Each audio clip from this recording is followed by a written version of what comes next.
Yo Charlie, what they go on? Wagwan, yes, you're welcome back to the channel. It's another brand new day. It's a beautiful brand new day, and it's time for us to stay updated and get updated. Charlie, we start off today by entering Ghana Parliament. Yes, they enter Ghana Parliament, you understand? So yes, we all know about that was over the week. Yes, there were some vetting going on because yes, of course, the President John Dramani Mahama, yes, your man appoints some nominees, that's justices, that's offending lordships or kind of offending judges, you understand, to be to be vetted and also appointed to serve at the highest courts.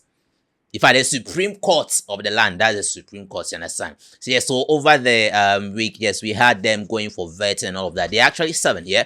So, there was a committee. As always, say Ghana Parliament, the committee, they check like offending, Chewa movie, 1, 2, 3, 4, 5, 6. You understand? So, yes, there was a committee set up to, vet the justices, that's the lordships. I mean, that's how they call them, you understand?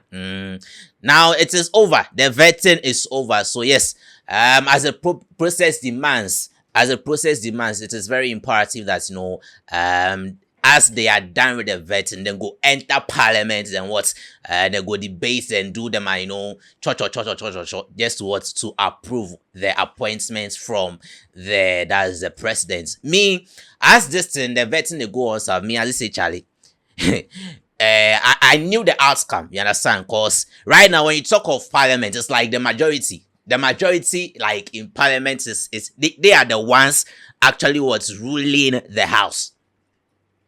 Looking at the numbers, and when you talk about the majority in parliament, boy, the parliament, we are talking about what the ruling government, that's the new National Democratic Congress. The numbers they have in parliament is huge. That whatever be the case, anything that is sent to parliament to be approved, it is obvious what the outcome will be. So me, I wasn't surprised when I saw that the 7 Supreme Court nominees that were appointed by the president have been actually approved by parliament. See, the minority, and then go talk plenty, then go raise up a lot of arguments just to oppose the president's offending appointment. But then, Charlie, see, how I want to be you. It be you where you get the muff, you get the highest muff, you get the biggest muff, you get the loudest muff. It be you where, Charlie, you go win. Now, the parliament that's of this country, that's Ghana, has approved all 7 nominees for the Supreme Court. On that note, I urge colleagues to vote adopting the report. I plead with my colleagues opposite not to walk out. They should sit. Let us vote. I can see that in principle you are not against the nominees. You extol their virtues here, except that because you didn't succeed in approving the 2, you don't see why we should approve 7. But that is our luck. That is our luck. You have to live with that. Thank you very much, Mr. Speaker. The question is, as many as are in favor of the motion, say aye. Those against, say no.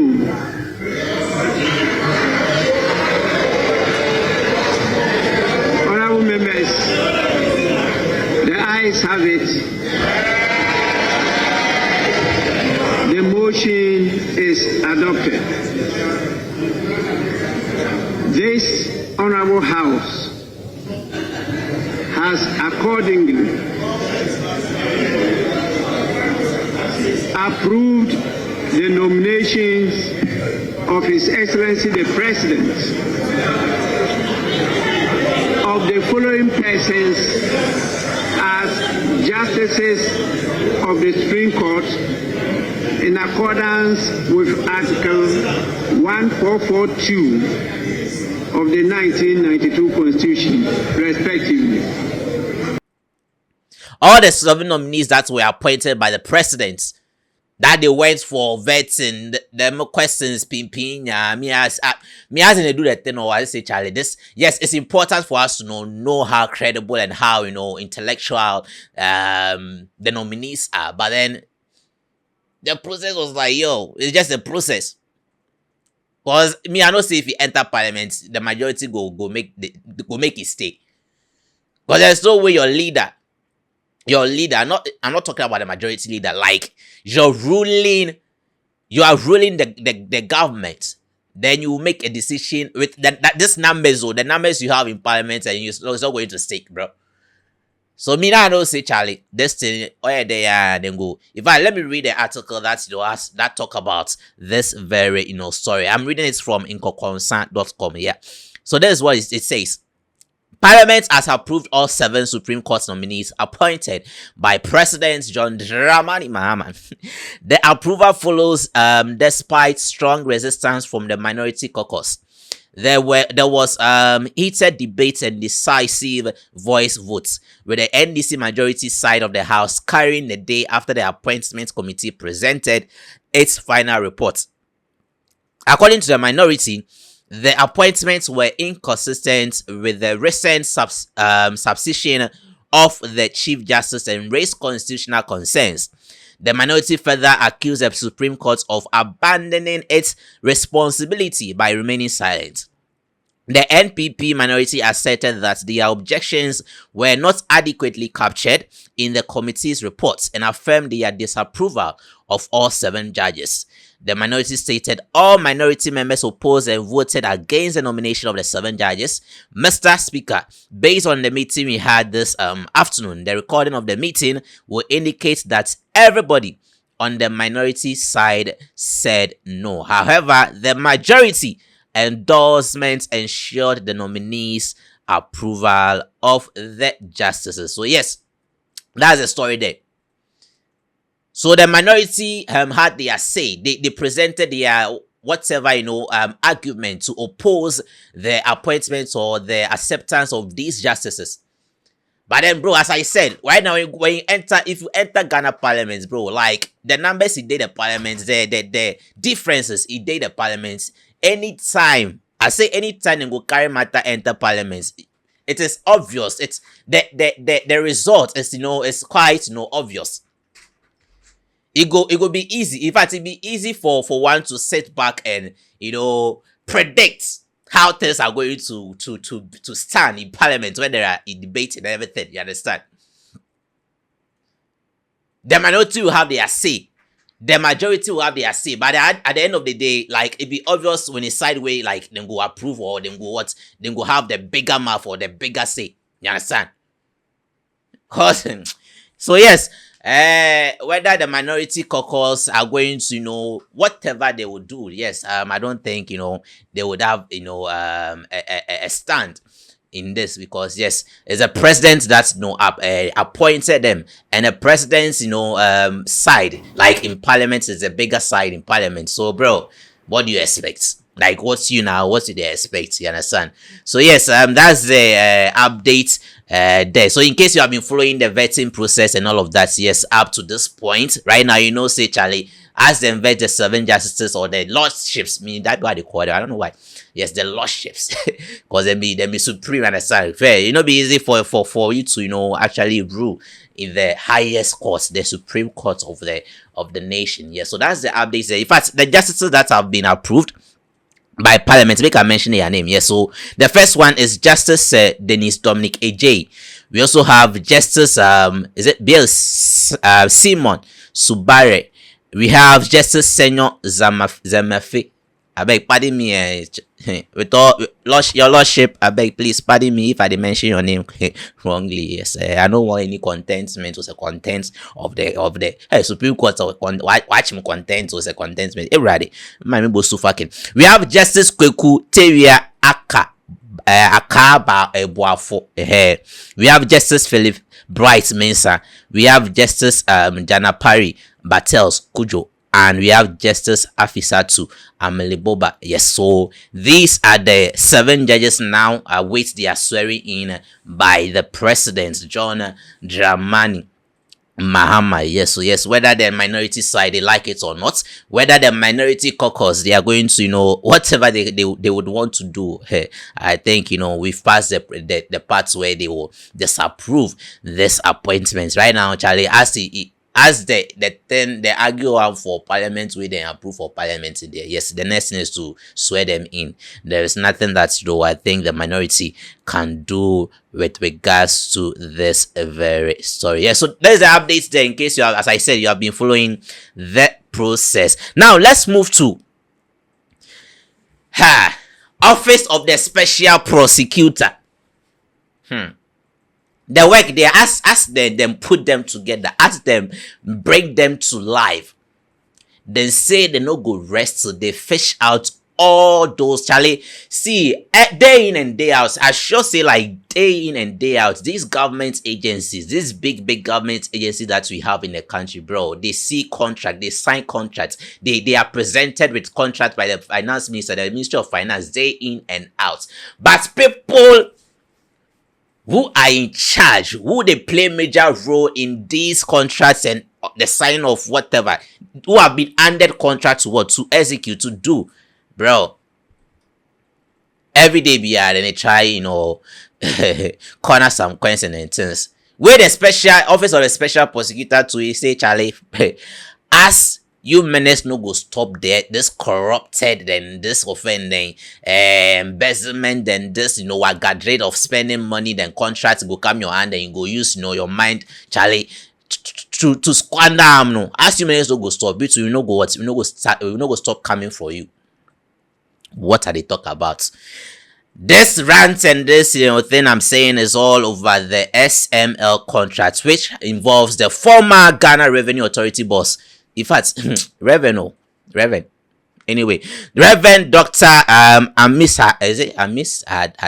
Hey, and two others, yes, they have been arrested over this same contract. That's the SML contracts. Yes. And let me read the details of that very, story so that you will get to understand what I am talking about. I say the special prosecutor, come say they come rest. In fact, not the special prosecutor, I'm talking about one person. That office no come say they can't play. Now there's a story. There's what the story says. The Office of the Special Prosecutor has announced the arrest of former Ghana Revenue Authority Commissioner General, that's Reverend Dr. Owusu. The OSP also revealed that Isaac Krentel, ex-commissioner of Customs and now general manager of SML, and Christian Tete, former technical advisor and now MD or CEO of SML, were also detained. Like heads of organizations. And you are in the story, you are in the news. That's watch. That's so shameful, man. According to the OSP, the arrest is linked to ongoing investigations into suspected corruption and corruption-related offenses in respect of contracts between the GRA and SML. Now, in a post on X that we cited, the Office of the Special Prosecutor stated, and I quote, "The Office of the Special Prosecutor has arrested Reverend Owusu Amwa, former Commissioner General of the GRA, Isaac Krentel, ex-Commissioner of Customs and now General Manager at SML, and also Christian Tete, former Technical Advisor and now MD or CEO of SML.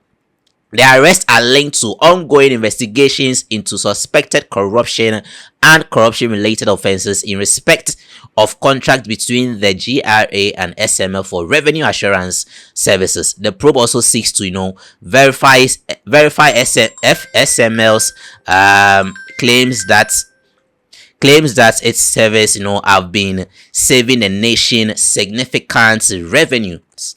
Over also Amwa, Krentel, and that's Christian were detained last night after failing to meet bail conditions. So yes, this be what they go on.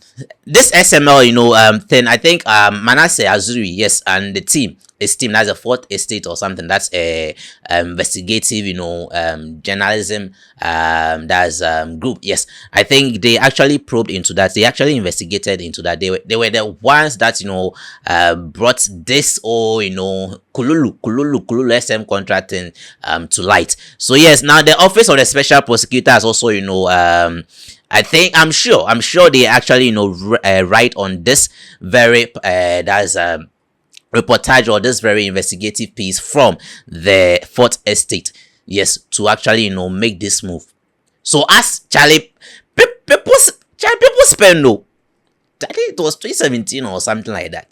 Like people actually people actually are actually spending also this embezzlement of fund thing. I say it's still there. As even the office of the special prosecutor, they are making this this detainment, this offense, keeping people, holding people and all of that, keeping people accountable for what they did, or what's the position they held, what they did during their position and all of that. So we still have people so like low key with their contract though. The case of corruption in this country, I feel like the office of the special prosecutor is like it's like a minute branch to stop this, cause it will take a whole country to put a stop to the kind of things people at positions are doing, the embezzlement people are actually doing. So yes, that's the update there. So the 3 former GRA officials, 2 of whom now work for the SML. I'm talking about SML, yes, Strategic Mobilization Limited. Yes, yes, they have been kept by the NIB, former that's the BNI. Understand? So right now, then they as usual, they are going to be interrogated. They have to account to this case of the SML. This contract thing, they have to account to it. That's why they have been detained. So whatever be the outcome, yes, we'll be here to update you. But then, I remember making a comment that has like your people, then they move like this. So if you did a system inside where you see say Charlie previously during the previous government were in position Charlie, then you weren't doing your things as expected of you. As they go on for say Charlie, go get your 10. You see say now names go pop up, sir. Names go pop up, sir. And as they pop up, we today here we will present to you. Yo, Charlie, what they go on, things they go on, and as they go on, yes, this is what I've presented to you. What do you think? What do you have to say? Share your thoughts and comments, yes, in the comment section. Also, Charlie, like this video, tell people about this very channel. My name is Owusu, the guy with the cute lifestyle. Remember to subscribe. Yo, Charlie, what they go on. I'll see you in another video.